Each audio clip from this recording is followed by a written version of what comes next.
Maluku. Sejak dulu sudah dikenal dengan wilayah dengan potensi ikan yang berlimpah atau negeri bahari.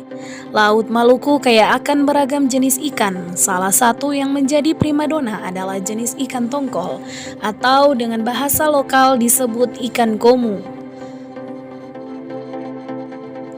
Sejak dulu, secara tradisional, wilayah potensi ikan ditentukan oleh para nelayan berdasarkan pengalaman dan tanda-tanda alam.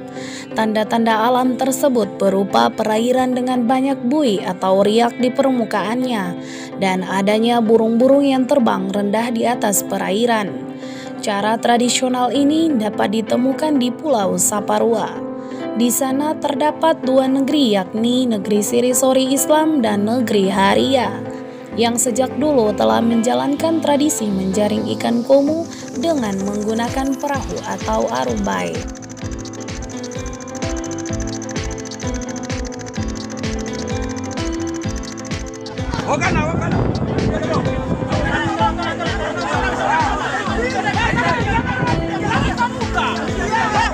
Sejak kapan tradisi itu dilakukan? Sampai saat ini belum ditemukan data resmi yang menyebutkan kapan dimulainya tradisi menangkap ikan yang diwariskan secara turun-temurun itu. Namun, sejak dulu, masyarakat di negeri yang dikenal sebutan El Hau ini sudah memiliki hikayat para pendahulu yang tangguh menaklukkan dan menguasai laut. Potret ini dapat dilihat dari beberapa tradisi adat yang hingga kini terus diabadikan. Sebut saja upacara adat dengan nyanyian awole yang mengisahkan cerita kedatangan para datuk yang dikenal Ana Latuarua. Hal ini juga dikuatkan dengan keterangan salah satu tokoh masyarakat negeri Siri-Sori Islam, Abu Bakar Sahupala. Dari keterangan yang disampaikan kepada beritabeta.com, dia menyebutkan tradisi menjaring ikan komu dengan menggunakan arumbai itu sudah ada sejak zaman dulu.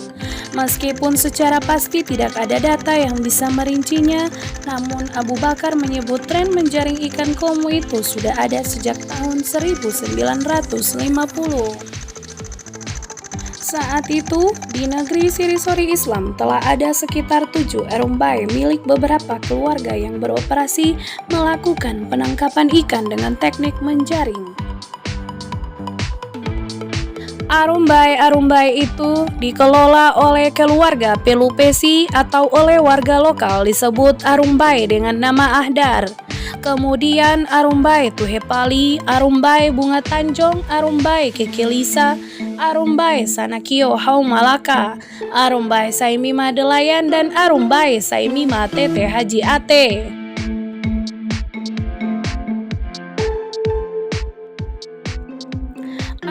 Arumbai ini merupakan generasi pertama di tahun 1950-an yang penggunaannya masih mengandalkan tenaga mendayung.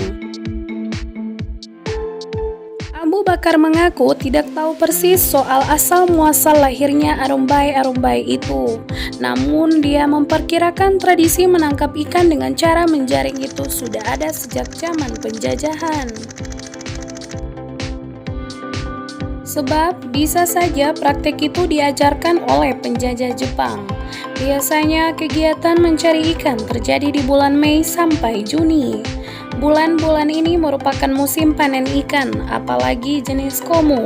Selain ikan komu, juga ikan julung dan ikan cucut atau saku yang sering dijaring tidak menentu.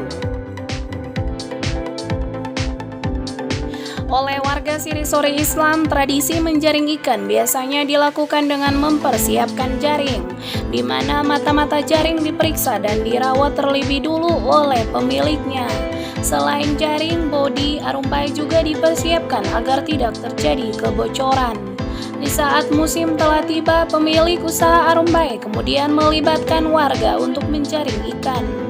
Mereka disebut Mas Naid, bermodalkan informasi dari tetua yang memiliki keahlian melihat ikan. Informasi ini kemudian disampaikan Mas Naid, kemudian diberi informasi untuk memulai aktivitas menjaring ikan. Dari hasil tangkapan ikan kemudian dibagi bersama. Para Mas Naid mendapat jatah bagi hasil dan juga pemilik arumbai. Di saat pulang dengan hasil, banyak warga yang kemudian turun ke tepi pantai menyaksikan arumbai-arumbai tiba membawa hasil yang kemudian dijual di kampung hingga ke negeri-negeri tetangga.